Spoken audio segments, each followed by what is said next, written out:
ప్రియమైన క్రైస్తవ సహోదరి సహోదరులారా, మనమందరం ఒక ముఖ్యమైన విషయం గురించి మాట్లాడుకుందాం.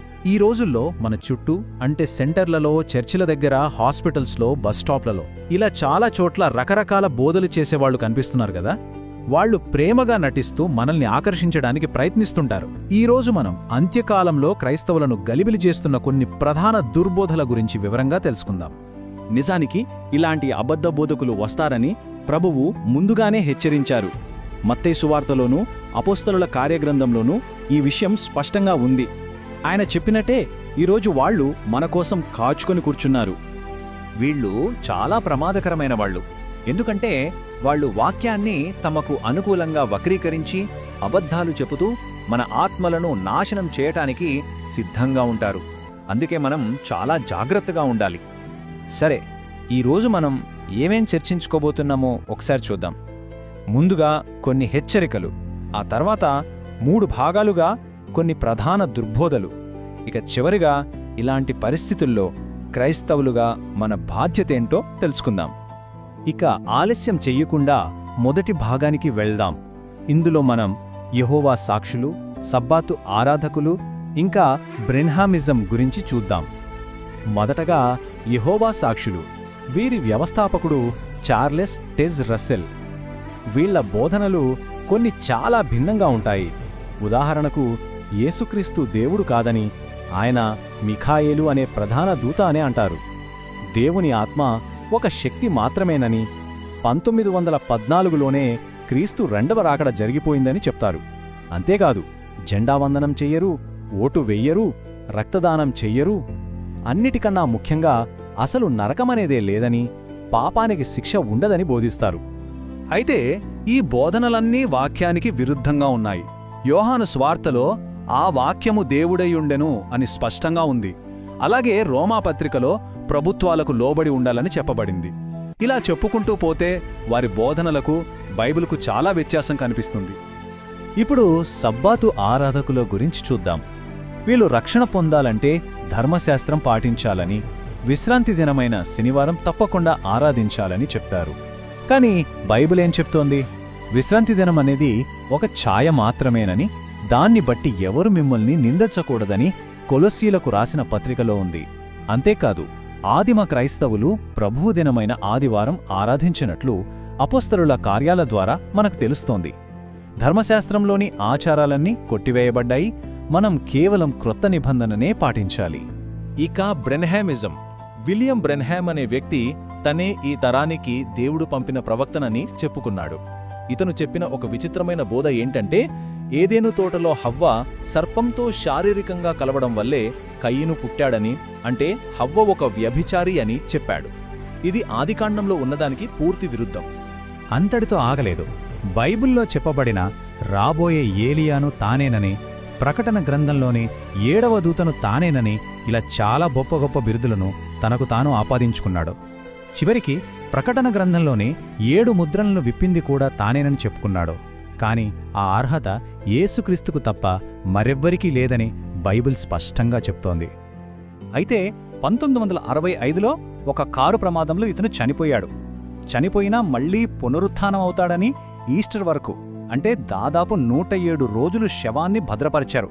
కాని అలా జరగలేదు. అయినా సరే ఈ రోజుకి ప్రపంచవ్యాప్తంగా దాదాపు 6 కోట్ల మంది ఇతని అనుచరులున్నారంటే ఆశ్చర్యం కలగకమానదు. సరే, ఇప్పుడు మనం రెండో భాగానికి వెళ్దాం. ఇందులో మనం జుడాయిజం, షించియోంజీ, ఇంకా పరలోకపు తల్లి అనే బోధనల గురించి తెలుసుకుందాం. జుడాయిజం బోధనల ప్రకారం మెస్సియా ఇంకా రాలేదు, కాబట్టి క్రొత్త నిబంధనను అంగీకరించరు. రక్షణ పొందాలంటే సున్నతి పొంది యూదులుగా మారాలని చెప్తారు. రాబోయే మెస్సియా ఇశ్రాయేలుకు రాజకీయ అధికారమిస్తాడని, ఆయన అస్సలు చనిపోడని నమ్ముతారు. కాని దానియేలు గ్రంథంలో మెస్సియా పాప నివారణ కోసం చనిపోతాడని స్పష్టంగా ప్రవచించబడింది. ఈ మధ్యకాలంలో ప్రకటన గ్రంథం ఉచితంగా నేర్పిస్తామంటూ మీకు జూమ్ లింకులు పంపేవాళ్లెవరైనా తగిలాలా? వాళ్లే షిన్షియోంజీ. ఇది దక్షిణ కొరియాలో పుట్టిన ఒక సంస్థ. దీని వ్యవస్థాపకుడు మ్యాన్ హీలీ తాను ప్రకటన గ్రంథంలో చెప్పబడిన పరలోక దేవదూతను అని చెప్పుకున్నాడు. వీళ్ళ నమ్మకాలు ఇంకా విచిత్రంగా ఉంటాయి. యేసుక్రీస్తు దేవుడు కాదని, ప్రకటన గ్రంథం కేవలం తమకు మాత్రమే అర్థమవుతుందని అంటారు. పరలోకానికి కేవలం 1,44,000 మంది మాత్రమే వెళ్తారట. ఇక నూతన భూమి, నూతన ఆకాశం అనేవి నిజమైనవి కావని, వాళ్ళ సంఘంలో చేరిన వాళ్లే కొత్త భూమి, కొత్త ఆకాశమని బోధిస్తారు. ఇది ప్రపంచంలో అత్యంత వేగంగా విస్తరిస్తున్న దుష్ట శాఖల్లో ఒకటి. ఇది కూడా కొరియాలో పుట్టిన దుర్బోధే. వీరి మినిస్ట్రీ పేరు World Mission Society Church of God. దేవునికి ఒక భార్య ఉందని, ఆమెనే పరలోకపు తల్లి అని వీళ్ళు బోధిస్తారు. వీరి వ్యవస్థాపకుడైన అన్షన్ హోంగ్ యేసుక్రీస్తు యొక్క రెండవ రాకడ అని, ఇప్పుడు అతని తర్వాత జాంగిల్ జా అనే ఆమె భూమి మీద ఉన్న తల్లి దేవుడు అని నమ్ముతారు. ఆమెను నమ్మితేనే రక్షణ సాధ్యమని చెబుతారు. అన్షన్ హోంగ్ 1985లోనే చనిపోయిన జాంగిల్ జా నాయకత్వంలో ఈ సంస్థ చాలా వేగంగా విస్తరిస్తోంది. ప్రస్తుతం 180 దేశాల్లో 1.5 కోటి సభ్యులతో కొనసాగుతోంది. సరే, ఇక మనం చివరి భాగానికొచ్చేశాం. ఇందులో మనం ఆత్మలేనివారు, మోర్మోనిజం, ఇంకా కాల్వినిజం అనే బోధనల గురించి చూద్దాం. కొన్ని బృందాలు, భాషలు, ప్రవచనం వంటి పరిశుద్ధాత్మ వరాలు బైబిల్తో పాటే ఆగిపోయాయని వాదిస్తాయి. సంఘాలకు కాపరులు కూడా ఉండకూడదని వీరు బోధిస్తారు. అందుకే వీళ్లను ఆత్మలేనివారు అని కూడా అంటారు. కాని బైబిల్ ఏం చెప్తోంది? ఆత్మవరాలు సంఘ క్షేమాభివృద్ధి కోసం ఇవ్వబడ్డాయని, దేవుని రాజ్యం మాటలతో కాదు శక్తితోనే ఉందని పౌలు స్పష్టంగా చెప్పాడు. ఇక మోర్మనిజం, జోసెఫ్ స్మిత్ అనే వ్యక్తి దీన్ని ప్రారంభించాడు. వీళ్ళు బైబిల్తో పాటు మోర్మన్ గ్రంథం అనే పుస్తకాన్ని కూడా నమ్ముతారు. దాన్ని వాళ్ళు 3వ నిబంధనగా పిలుస్తారు. యేసు, సాతాను, ఆత్మ సహోదరులని, మనుషులు చనిపోయాక దేవుళ్లుగా మారగలరని వీరి బోధనలు కొన్ని. కాని బైబిల్లోని మాటలకు ఏది కలపవద్దని, తీసివేయవద్దని ప్రకటన గ్రంథంలో చాలా గట్టి హెచ్చరిక ఉంది. చివరిగా కాల్వినిజం లేదా హైపర్ గ్రేస్ బోధనలోని కొన్ని వివాదాస్పద అంశాలు చూద్దాం. ఈ సిద్ధాంతం ప్రకారం ఆదాము పాపం చెయ్యాలని దేవుడే కోరుకున్నాడట. ఒక వ్యక్తి చేసే ప్రతి పాపాన్ని దేవుడే ముందుగా నిర్ణయిస్తాడట. కొంతమందిని నరకం కోసమే దేవుడు సృష్టించాడని, ఒకసారి రక్షణ పొందిన వ్యక్తి ఏ పాపం చేసినా ఆ రక్షణను కోల్పోడని వీరు బోధిస్తారు. అయితే అందరూ మారుమనస్సు పొందాలనే దేవుడు కోరుకుంటున్నాడు అని బైబిల్ చెప్తుంది. అలాగే భయంతో, వణుకుతో మీ రక్షణను కొనసాగించుకోండి అని ఫిలిప్పీ పత్రికలో ఉంది. అంటే రక్షణ విషయంలో విశ్వాసికి కూడా ఒక బాధ్యత ఉందని స్పష్టమవుతోంది.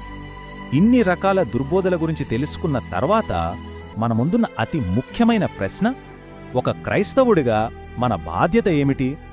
వీటికి మనం ఎలా స్పందించాలి? అవును, ఇంత గందరగోళం మధ్యలో క్రైస్తవులుగా మనందరి బాధ్యత అసలేంటి? ఈ దుర్బోధలపై పోరాడటం మనందరి బాధ్యత. పోరాడటమంటే గొడవపడటం కాదు, వాక్యాన్ని లోతుగా అధ్యయనం చేయడం, మన నమ్మకాల్లో స్థిరంగా నిలబడటం, మరియు ఇతరులకు ప్రేమతో, వివేకంతో సత్యాన్ని వివరించడం.